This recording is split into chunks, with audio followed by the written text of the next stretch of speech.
রে তুই এই এলাকায় আইসি দেখ, এই এলাকার ওয়েদারটা কি সুন্দর, প্রকৃতিটা কি সুন্দর। আমি এলাকায় আসি, এলাকায় ওরে বাবা বাবা সামনে তো আরো সুন্দর ওয়েদার। এলাকার নাম কি? আরে এলাকার নামটা তো আমার তো বুঝি তো পরে শুনি জানাচ্ছি দাঁড়া।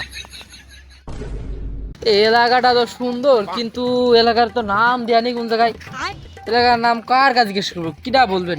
ওই তো একবার বেশি তো মনে হচ্ছে এই গ্রামেরই ছেলে, যাই জিজ্ঞেস করে দিন। আমি কোন তালাম, আমি কেনি বা কি করছি, আমি কিডা ভাই বলছি এই এলাকার নামটা কি? হ্যাঁ ভাই আমি ভালো আছি। পাল কলাম কি আর কইলো কি? আচ্ছা ভাই ভালো থাকলে ভালো, তো করছি যে এলাকার নামটা কি? হ্যাঁ ভাই আমি গরম ভাত খাইছি ভাই। ভাই আমি তো ওইটি জিজ্ঞেস করছি নি, বলছি যে এলাকার নামটা কি। এলাকাটা সুন্দর কিন্তু কোনো জায়গায় তো নাম লেখা নেই এলাকার। না ভাই আমি কারোর জন্য লাভ লেটার লিখে দিতে পারবো না। বলছি কি আসলে শুনছি কি আসলে ঠসা নাকি? ভাই আপনি আমাকে ঠসা দিলেন কি জন্য?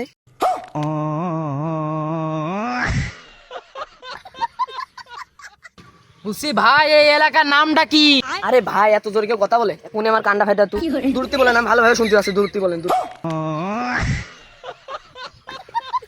আমি না পোষাই দোয়া আপনাদের আমি আজ জীবনে কারো কিছু বলবো না। ও ভাই কি বললে শুনতে পেলাম না, এদিকে আসো এদিকে আসো। না ভাই আমি কিছু বলিনি, আমি আর কিছু বলবো না তোমাকে। তুমি চলে যাও, তুমি চলে যাও।